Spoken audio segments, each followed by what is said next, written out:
کی ترتیب دوسری تھی.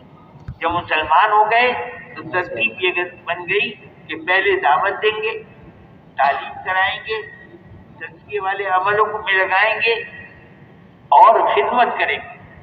اس کے بعد کمانے میں لگیں گے. اس کے بعد کمانے میں لگیں گے. ہم نے ترتیب یہ بنائی دی ہے کہ پہلا کام کمانا ہے. ساری دنیا میں ہدایت کے آنے کا ذریعہ یہ اعمال ہیں اور حضور صلی اللہ علیہ وسلم کے طریقے پر ان اعمال کو کرنا ہے.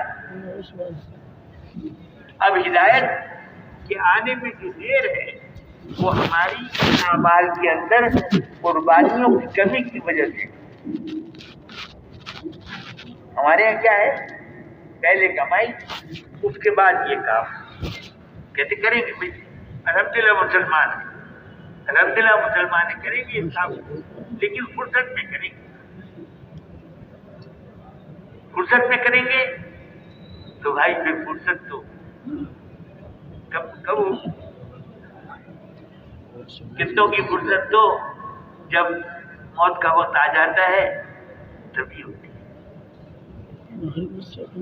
کتنوں کی فرصت پورا سال گزر گئے کہتے ہوئے کہ ہم 3 چلے دیں گے اور موت نے آئے.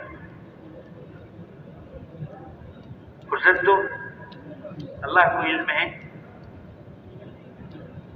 ہمیں تو بات یہ ہے کہ اصل کام ہمارے یہ ہے دعوت، تعلیم، ذکر اور عبادت. ذکر اور خدمت، عبادت اور خدمت، یہ ہے اصل کام. ان سے جب فرصت ملے گی تو کمائی کو دیکھ لیں گے. ان کاموں سے جب فرصت ملے گی تو کمائی کو دیکھیں گے. ہم نے کیا کیا کہ کمائی سے فرصت ملے گی تو ان کاموں کو دیکھیں گے.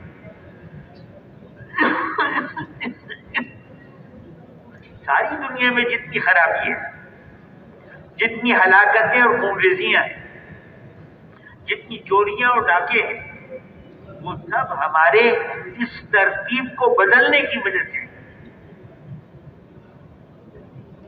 ہم نے ترتیب بدل دی. دعوت، تعلیم، ذکر، عبادت اور خدمت، اس کو ہم نے کر دیا پیچھے اور کمائی کو کر لیا آگے. کمائی کو کر لیا آگے. تو کیا ہوا؟ ساری دنیا کے اندر یقینوں کی خرابی کی وجہ سے فساد آ گیا. جس وقت تقسیم ہوئی ہے دہلی میں اور پنجاب میں، مغربی پنجاب میں، مشرقی پنجاب، خونریزی ہو رہی تھی. اب تو شاید مشکل سے ہی کچھ لوگ ہوں گے جنہوں نے وہ وقت دیکھا ہے. ہندوؤں کے جمگٹے ہول کے ہول آتے تھے، محلوں کو لوٹتے تھے، جو کام کی چیزیں آتی ہوتی تھی ان کو لے جاتے تھے، مردوں کو مار دیتے تھے، عورتوں کے اندر بھی ان کی مرضی چلتی تھی.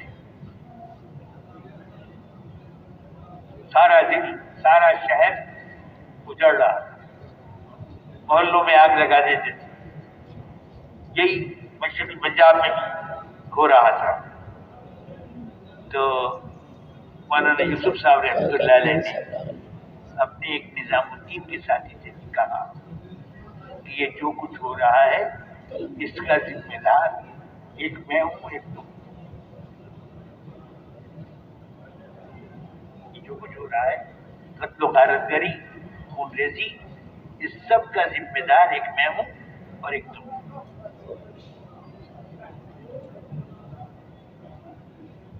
ہم نے جو زندگی کی ترتیب بدلی ہے اس سے ساری مصیبتیں آئی. اس ساتھی نے یہ کہا کہ میں ایک آدمی کو جانتا ہوں جو بہت اچھی تعلیم دیتا ہے، بہت صحیح تعلیم دیتا ہے، میں اس سے جا کے معلوم کر کے آتا ہوں. بادشاہ کا ساتھ بیان کیا، انہوں نے یوسف علیہ السلام نے تعبیر دے دی. بادشاہ کے پاس ساقی آیا اور تعبیر سنائی تو بادشاہ کی دل کو لگ گئی. اس نے کہا بھائی کون ہے تعبیر دینے والا، اس سے ملاؤ مجھے. اب بادشاہ بلا رہے ہیں جیل میں پڑے ہوئے ایک قیدی کو، لیکن حضرت یوسف علیہ السلام نے اس وقت یہ کہا کہ یہ معلوم کرو کہ عزیزان مصر کی عورتوں نے اپنے ہاتھ کیوں کاٹے تھے. جب عزیزان مصر کی عورتیں جمع ہوئی اور اس عزیز مصر کی بیوی نے جس کے گھر میں یوسف علیہ السلام تھے ان کے کھانے کا انتظام کیا، پھل لگائے گئے، پھلوں کے ساتھ چھریاں رکھی گئی، اور جب وہ چھریاں کاٹنے کے لیے انہوں نے اٹھا لی اور کاٹنے پر آ گئی تو یوسف علیہ السلام عزیز مصر کی جو بیوی تھی اس نے یوسف علیہ السلام کو بلایا اور اس مجموعے کے سامنے سے گزارا جو کہتی تھی کہ یہ عزیز مصر کی بیوی کو کیا ہوا ہے کہ ایک غلام پر بیچ گئی ہے، اس کے سامنے سے ان کے سامنے سے گزارا. اور وہ ایسی متاثر ہوئی کہ پھل کاٹنے کے بجائے اپنے ہاتھ اپنی انگلیاں کاٹ دی. تو یوسف علیہ السلام نے یہ پوچھا کہ ان سے پوچھو کہ انہوں نے انگلیاں کیوں کاٹی. وہ تو مجموعہ حسن تھا، یوسف علیہ السلام کا تو حسن ایک کا تھا، وہ مجموعہ حسن تھا، اس نے اپنی انگلیاں کیوں کاٹی. اس سوال میں ہی جواب تھا. چنانچہ عزیزہ مصر کی بیوی نے یہ کہا کہ ہم نے یوسف علیہ السلام میں کوئی برائی نہیں دیکھی، کوئی برائی نہیں دیکھی، وہ تو پاک ہے. اور اس کے بعد یوسف علیہ السلام کو بادشاہ کے دربار میں بلوا لیا گیا. اللہ پاک آگے بھی قصہ بیان کرتے ہیں کہ وہ یوسف احسن القصص فرمایا گیا قرآن پاک میں. یوسف علیہ السلام کے قصے کو احسن القصص بتایا گیا. اب جناب سارے ملک کا انتظام یوسف علیہ السلام کے ہاتھ میں دے دیا. کنعان سے بھائی آئے،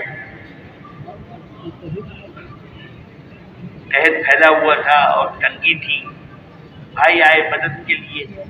یوسف علیہ السلام پہچان گئے انہیں، وہ یوسف علیہ السلام کو نہیں پہچانے. یوسف علیہ السلام نے ان کی مدد کی اور خاص طور پر یہ مدد کی، بھائی کے بارے میں پوچھا بھائی تمہارا کوئی اور بھائی بھی ہے؟ کہ ہاں جی ایک بھائی اور ہے، کہ آگے اس کو لے کے آنا، اس کے بغیر نہیں ملے گا. اور جو سامان ان کا تھا جو وہ خریدنے کے لیے مال لے کر آئے تھے، جو سامان لے کر آئے تھے وہ واپس ان کے سامان میں رکھوا دیا، واپس ان کے سامان میں رکھوا دیا. اور اس کے بعد ان سے کہہ دیا کہ بھائی کو آئندہ لے کے آنا. یہاں پہ بھی صبر کیا، اپنے آپ کو ظاہر نہیں کیا. بھائی کے پاس آئے ہیں، مدد لینے کے لیے آئے ہیں، لیکن بھائی کو وہ جانتے نہیں. بھائی جانتا ہے تو اپنے آپ کو ظاہر نہیں کرتا. پھر اگلی دفعہ بھائی کو لے کر آئے.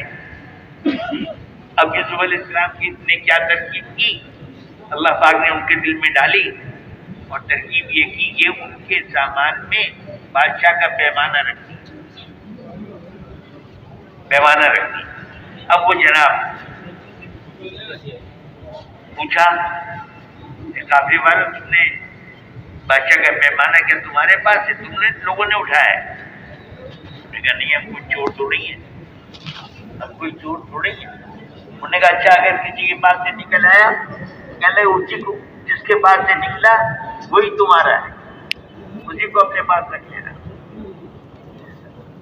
اب جناب وہ بھائی کے پہلے اوروں کے سامان سے تلاشی لی گئی، پھر بھائی کے سامان سے تلاشی لی گئی اور اس میں سے وہ پیمانہ نکل آیا.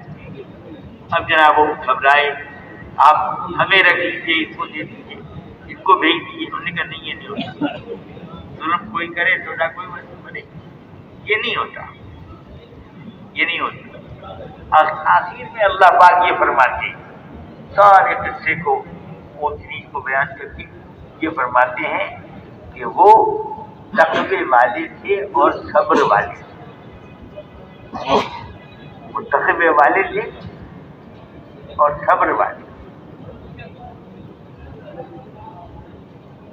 سارے نبیوں کے کام میں جو چیز سب سے نمایاں چیزوں میں ہے اور آگے نظر آتی ہے وہ صبر ہے. برداشت کرنا, ظلم کا برداشت کرنا, ظلم کو معاف کر دینا.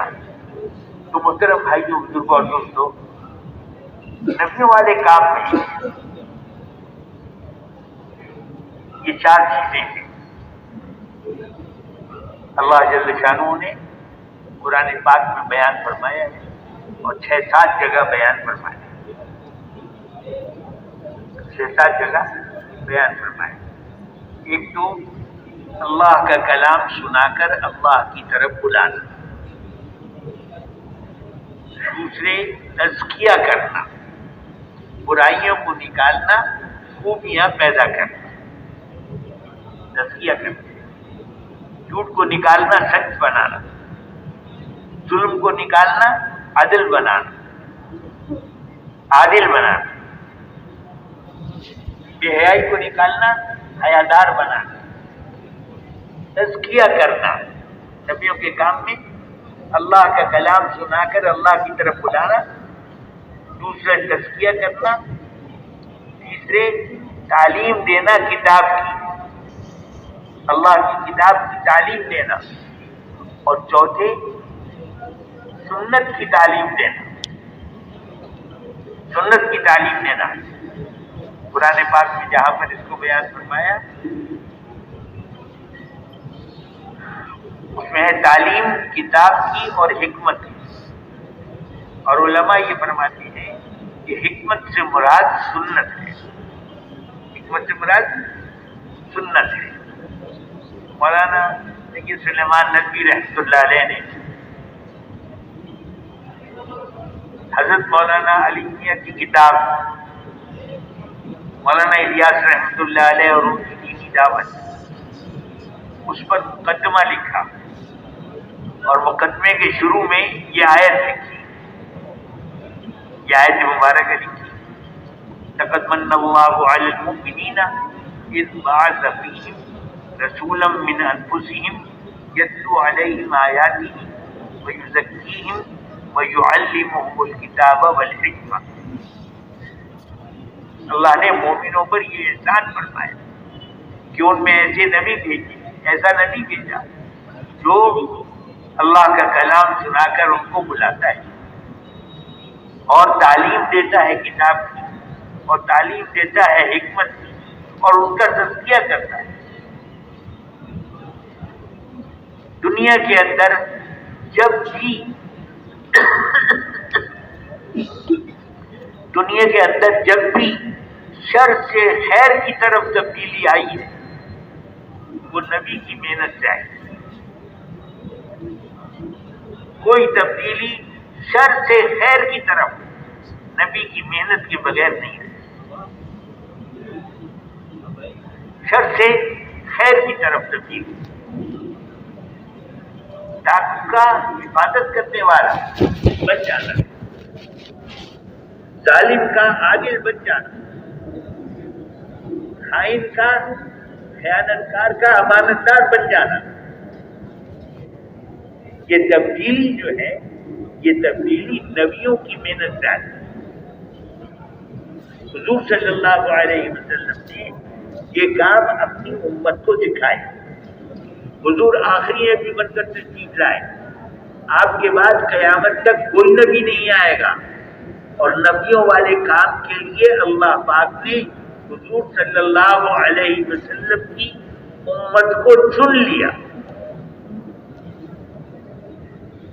اللہ پاک نے چن لیا ہے. نبیوں والے کام کیا؟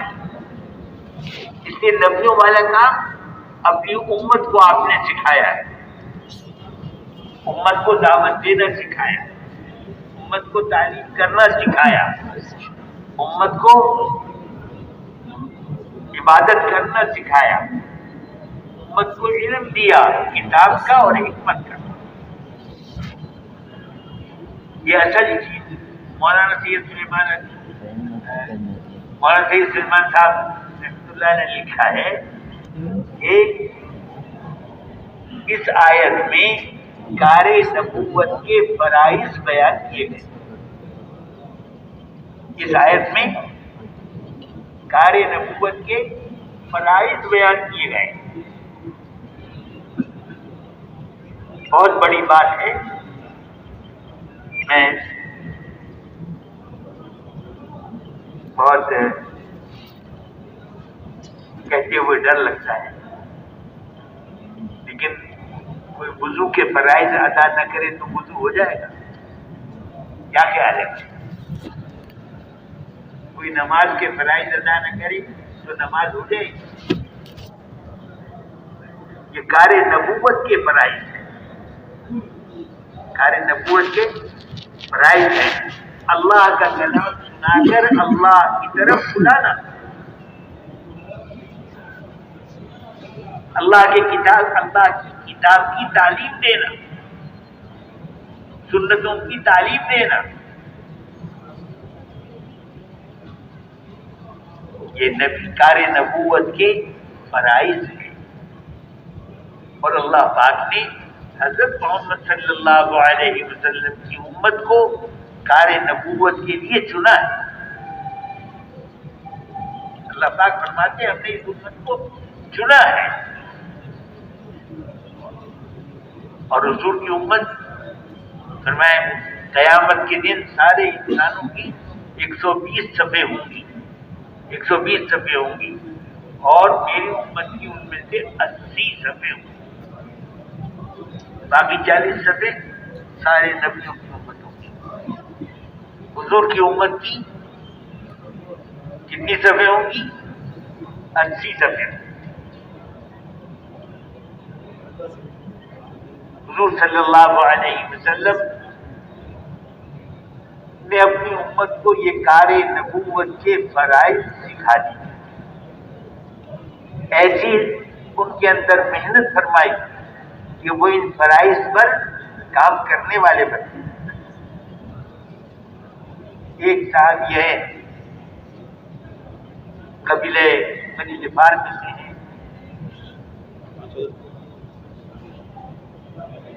اپنے قبیلے میں انہوں نے خبر سنی مکہ معظمہ میں نبی مبعوث ہوئے ہیں. تحقیق حال کے لیے اپنے بھائی کو بھیجا. بھائی خبر لے کے آئے، لیکن شوق میں کمی نہیں آئی اور شوق بڑھ گیا. اب خود چل کے آ گئے. مدینے مکہ مکرمہ میں آئے، حضور کی خدمت میں پہنچ گئے. ہر چیز تفصیل طلب ہے، ساری وہ تفصیل سنانی مقصود نہیں. وہ حضور کی خدمت میں پہنچ گئے. حضور صلی اللہ علیہ وسلم کو دیکھ کر آپ پر ایمان لے آئے، اور وہاں سے اٹھ کر مکے میں جہاں پر قریش کا مجمع تھا وہاں جا کر اعلان کیا کہ محمد رسول اللہ صلی اللہ علیہ وسلم اللہ کے رسول ہیں. بس یہ سننا تھا کہ وہاں کفار کے مجمع میں ہر ایک نے مارنا پیٹنا شروع کر دیا. جوتیوں سے مارا، ہاتھوں سے مارا، جیسے جیسے جس کا بس چلا اس نے مارا. یہاں تک کہ حضور صلی اللہ علیہ وسلم کے چچا ان کے بیچ میں آ گئے اور لوگوں سے کہا کہ اے لوگوں، کس کو مارتے ہو؟ اس کا قبیلہ ہمارے شام کے راستے میں، اگر اس کو مار دو گے تو شام کا راستہ بند ہو جائے گا. قبیلے کی جنگ شروع ہو جائے. اس کو کیوں مارتے ہو؟ مشکل سے ان کو بچایا. دوسرے دن بھی، تیسرے دن بھی، آخر حضور صلی اللہ علیہ وسلم نے فرمایا کہ اب تم اپنے قبیلے میں چلے جاؤ، وہاں جا کر نرمی کے ساتھ کام کرو، اور جب تمہیں خبر ہو جائے کہ ہمارا راستہ کھل گیا ہے اور یہ مخالفت ختم ہو گئی ہے تو ہمارے پاس آ جائے۔ جو کلمہ پڑھتا تھا کلمے کی دعوت ساتھ آتی تھی، اور کوئی چیز نہیں سیکھی انہوں نے۔ نماز 11ویں سال میں فرض ہوئی ہے یا 13ویں سال میں، اور نماز کی پوری شکل مدینہ منورہ میں بنی۔ پہلے نماز کے اندر دروازہ کوئی کھٹکھٹاتا تو جا کے کھول بھی دیتے، سلام کرتا تو جواب بھی دے دیتے، لیکن نماز کی شکل مکمل ہوئی بعد میں۔ ابھی تو جو کلمہ پڑھتا تھا وہ کلمے کی دعوت دیتا تھا، اس میں جو سختیاں آتی تھی ان کو برداشت کرتا تھا، اللہ کے لیے برداشت کرتا تھا۔ اس کے ساتھ تھوڑا سا تعلیم کا حلقہ دار ارقم میں بنتا رہا۔ مدینہ منورہ میں پہنچے تو تعلیم کے حلقے وسیع ہو، محلوں کی مسجدوں میں بھی تعلیم ہونے لگی، محلوں میں مسجدیں بن گئی اور ان میں تعلیم ہونے لگی۔ جو قبیلہ آتا مسلمان ہو کر اس کو تعلیم کے لیے محلے والوں کے سپرد کر دیا جاتا، محلے والے اس کو لے جاتے، اس کو ان کے مردوں کو مسجدوں میں ٹھہراتے، ان کی عورتوں کو گھروں میں ٹھہراتے، گھروں کی عورتیں ان کو دین سکھاتی، مسجدوں میں مرد ان کو دین سکھاتے۔ 1 ہفتے کے بعد واپس لائے، حضور نے امتحان لیا اور فرمایا کہ یہ دین کی سمجھ کے قریب ہو گئے۔ پھر پوچھا کون ان کو لے کے جائے گا؟ ایک دوسرے محلے والوں نے کہا ہم لے جائیں گے، وہ لے گئے۔ 1 ہفتے کے بعد وہ لائے، حضور نے ان کا امتحان لیا اور فرمایا کہ یہ دین کے پورے سمجھدار ہو گئے۔ مدینے والوں کی زندگی میں دین تھا، اس زندگی سے دین سیکھ رہے تھے۔ 15 دن میں دین کے فرمانیے پورے سمجھدار ہو گئے۔ تو محترم بھائیوں، بزرگوں اور دوستوں، حضور صلی اللہ علیہ وسلم نے لوگوں کو دعوت دینا بھی سکھایا، تعلیم کرنا بھی سکھایا، عبادت بھی سکھائی، اخلاق بھی سکھائے۔ حضور نے پوچھا وہ قبیلے والوں سے جن کو مدینے کے محلوں کے سپرد کیا تھا کہ تم نے صحابہ کو کیسے پایا؟ کہ انہوں نے ہمیں اپنے بستر دیے، اپنا کھانا ہمیں کھلایا اور ہماری ضرورتوں کا خیال رکھا، دین ہمیں سکھایا اور چلتے ہوئے جائزے بھی دیے۔ چلتے ہوئے جیسے مسافر جب جاتا ہے تو اس کو کچھ تحفہ پیش کرتے، عربی میں اس کو جائزہ کہتے ہیں۔ بڑا اگر چھوٹے کو دے تو اس کو عطیہ کہتے ہیں، اور چھوٹا بڑے کی خدمت میں پیش کرے تو اس کو ہدیہ کہتے ہیں۔ اور سفر پر جانے والے کو جو دیا جائے، مسافر کو خواہ عزیز ہو مہمان، اس کو جائزہ کہتے ہیں۔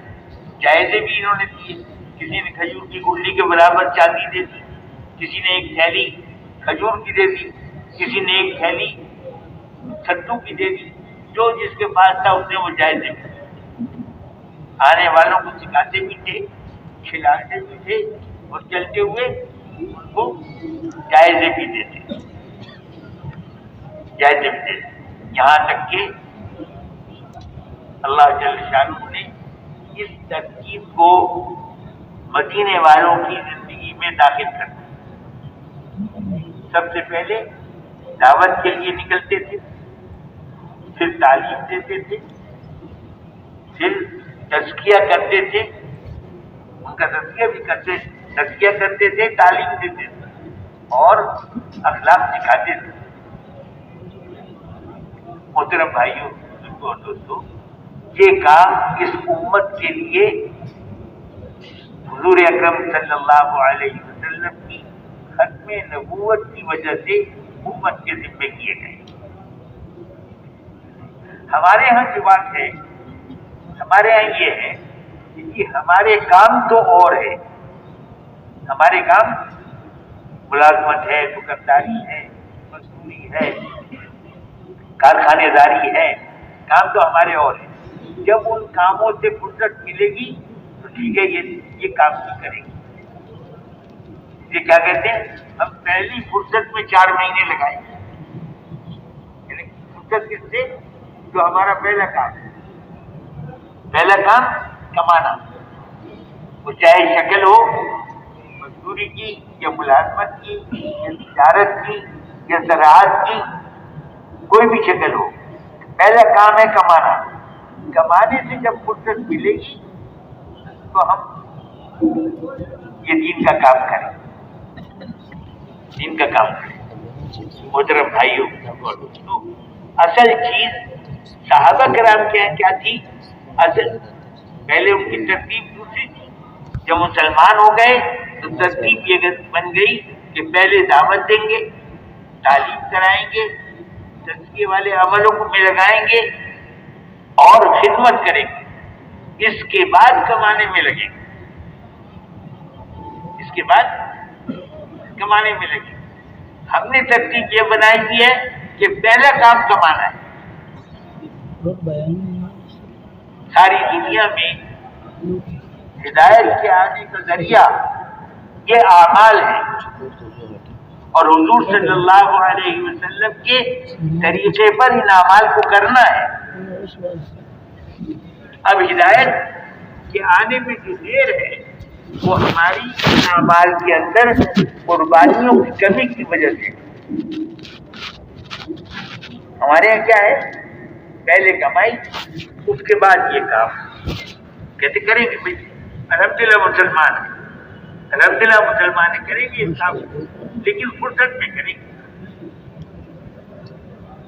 فرصت میں کریں گے تو بھائی پھر فرصت تو کب ہو، کتنوں کی فرصت تو جب موت کا وقت آ جاتا ہے تبھی ہوتی ہے۔ کتنوں کی فرصت، پورا سال گزر گئے کہتے ہوئے کہ ہم 3 چلے دیں گے اور موت میں آئے۔ فرصت تو اللہ کو علم ہے، ہمیں تو بات یہ ہے کہ اصل کام ہمارے یہ ہے، دعوت، تعلیم، ذکر اور عبادت، ذکر اور خدمت، عبادت اور خدمت، یہ ہے اصل کام۔ ان سے جب فرصت ملے گی تو کمائی کو دیکھ لیں گے، ان کاموں سے جب فرصت ملے گی تو کمائی کو دیکھیں گے۔ ہم نے کیا کیا کہ کمائی سے فرصت ملے گی تو ان کاموں کو دیکھیں گے۔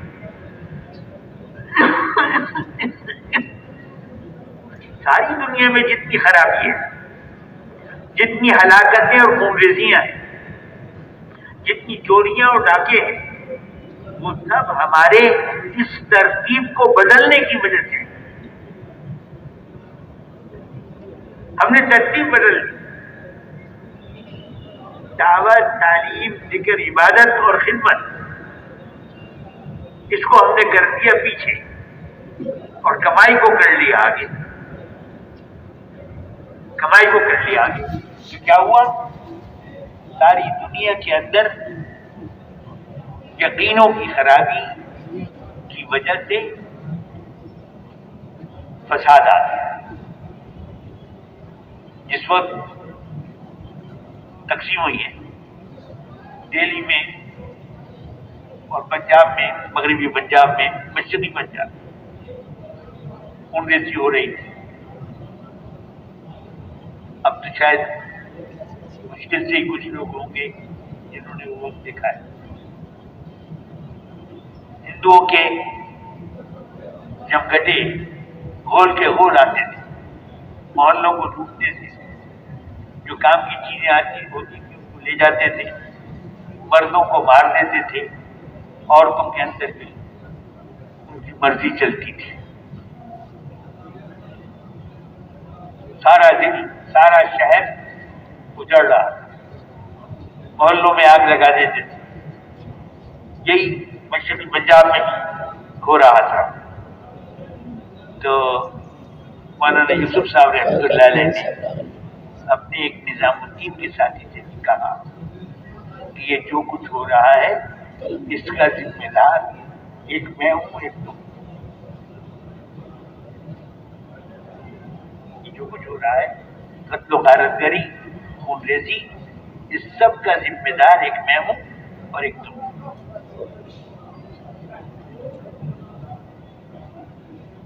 ہم نے جو زندگی کی ترتیب بدلی ہے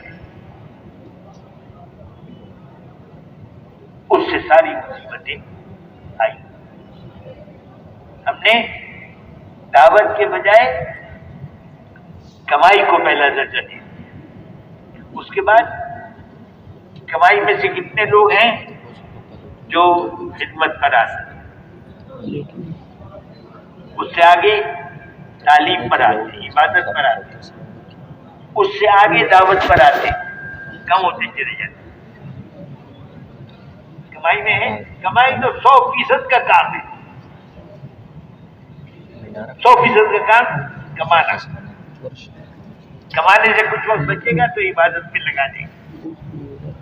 ان میں سے تھوڑے سے ہوں گے جو تعلیم پر آ جائیں گے، اور ان میں سے تھوڑے ہیں جو دعوت پر آتے ہیں۔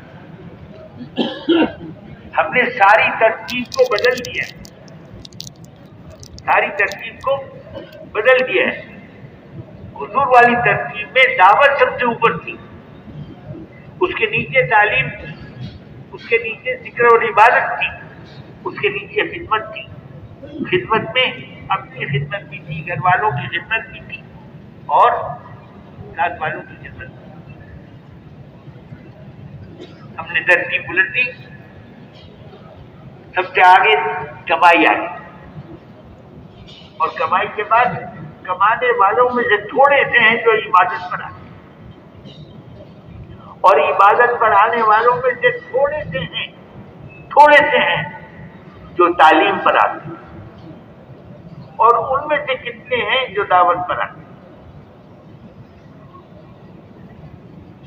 محترم بھائیوں، بزرگوں اور دوستوں، یہ ترتیب حضور صلی اللہ علیہ وسلم نے مدینے والوں کو اس ترتیب پر عملاً ڈال دیا۔ حضرت مولانا محمد یوسف صاحب رحمۃ اللہ علیہ فرمایا کرتے تھے کہ اگر ایک بستی والے بھی مدینے والوں کی اس ترتیب پر آ جائیں جس ترتیب پر حضور نے ڈالا تھا انہیں، اگر ایک بستی والے بھی اس پر آ جائیں تو ساری دنیا میں ہدایت کا ذریعہ بن جائے۔ وہ بستی والے ساری دنیا والوں کی ہدایت کا ذریعہ بن جائے۔ ہمیں اس ترتیب پر آنا ہے۔ تھوڑی سی قربانی ہے، تھوڑی سی مشقت ہے۔ اللہ پاک فرماتے ہیں کہ ہم تمہیں آزمائیں گے، تھوڑا سا خوف بیچ کر، تھوڑا سا خوف، فخر کا خوف۔ حالانکہ مدینے والے اسلام کے آنے، مکے والے اسلام کے آنے سے پہلے، اسلام کے آنے کے بعد ایک بار وہ بھی آیا کہ زکوٰۃ دینے والا کوئی نہیں تھا، سب زکوٰۃ دینے والے، وہ لیکن شروع میں تھوڑا سا جھٹکا لگتا ہے، تھوڑا سا صبر کرنا پڑتا ہے۔ اللہ پاک نے اپنے کرم سے یہ بات دکھا دی کہ جو 3 چلے لگاتا بگڑتا اس کا کچھ نہیں۔ پوچھ لیجیے 3 چلے لگانے والے، آپ تو سب ماشاءاللہ 3 چلے لگائے تھے، بگڑتا کسی کا کچھ نہیں۔ خوف آتا ہے، تھوڑا سا جان و مال کے نقصان کا خوف آتا ہے، لیکن حضرت ابراہیم علیہ السلام سے بیٹے کو ذبح کرنے کے لیے کہا، ذبح نہیں کرایا، ذبح کرایا جنت کا جانور۔ جو دینے کے لیے تیار ہو جائے، اللہ پاک کو لے کر کیا کرنا ہے؟ سب کچھ انہیں کا دیا ہوا ہے. جو قربانی کے لیے تیار ہو جائے، اللہ نے کرم فرما دیا. اب قربانی کی بات سے ایک مجمع تیار ہوا، اور وہ ایسے بھی ہوئے جنہوں نے ملکوں کے بھی سفر کیا، سال 7 مہینے بھی لگائے، اور اللہ پاک نے ملکوں کے اندر کم و بیش ساری دنیا کے ملکوں میں کام کی شکل قائم فرمائی. ہر جگہ پر یہی ساری باتیں چل رہی. ایک دن نظام الدین میں عشاء کے وقت لوگ جگہ تلاش کر رہے تھے، جگہ کوئی نہیں. بستی کی باقی مسجدوں میں بھی جماعتیں بجلی، ان میں بھی جگہ نہیں. تو حضرت جی رحمۃ اللہ علیہ فرمانے لگے، اللہ پاک کیا کرنا مقصود ہے اللہ ہی جانتے ہیں. یہ لوگ اپنے بستر، سردی کا موسم تھا، یہ لوگ اپنے گرم بستر اور گرم گھر چھوڑ کر یہاں مسجد میں آ کے جگہ تلاش کر رہے ہیں. اللہ پاک کو کیا منظور ہے، اللہ پاک کو کیا منظور ہے. دیکھیے، میں نے عرض کیا کہ یہ یہیں پر نہیں لگتا، ساری دنیا میں ہر شہر میں یہ لگتا ہے. ہر شہر میں کم ہو گئی یہی صورت ہے کہ شب جمعہ کو بڑے بڑے مرکز بھی بن رہے ہیں لیکن جگہ نہیں ہے. اللہ پاک تبدیلی لا رہے ہیں. یہ اللہ جل شانہ کی منشا سے، اللہ کے ارادے سے. اب ایک بات چلی جوڑ میں کہ صاحب سال کے لیے اور 7 مہینے کے لیے ملکوں کے لیے کون کون تیار ہے. ماشاءاللہ ایک بڑا مجمع کھڑا ہو گیا. آج کی اس مجلس میں پہلا کام یہی ہے کہ وہ لوگ جنہوں نے ملکوں کے لیے اپنے آپ کو پیش کیا، ان میں سے بعض ایسے ہوں گے جن کے قواعد پورے نہیں ہوئے ہوں. 3 چلے لگ گئے، ابھی 2 چلے بعد کے نہیں لگے، 2 سال نہیں ہوئے 2 چلے نہیں لگے، یا اور کسی طرح سے کوئی کمی ہوگی، یا 3 چلے ابھی نہیں لگے، ملکوں کے لیے اپنے آپ کو پیش کر دیا. ایسے سب ساتھی تو اپنے قواعد کو پورے کریں، اور جو باقی جن کے قواعد پورے ہیں وہ انہوں نے اپنے آپ کو رائے میں جوڑ کے دوران پیش بھی کیا تھا، اپنے آپ کو پیش بھی کیا تھا. ان حضرات سے درخواست ہے کہ وہ مہربانی فرما کر ذرا کھڑے ہو جائیں. وہ احباب جنہوں نے سال کے لیے 7 مہینے کے لیے اپنے آپ کو پیش کیا، اور وہ تو بہت بڑا مجمع تھا. اور ایسے بھی ہوں گے جوڑ پہ نہیں گئے، وہ بھی کھڑے ہو جائیں. ملکوں کے لیے تیار ہیں، جوڑ پر نہیں گئے، وہ بھی کھڑے ہو جائیں. اللہ پاک قبول فرمائے. ہاں جی، دراصل تھوڑی دیر تکلیف فرمائے، تھوڑی دیر کھڑے رہیں. یہ آہستہ ذرا. ہاں جی، اور فرمائیے.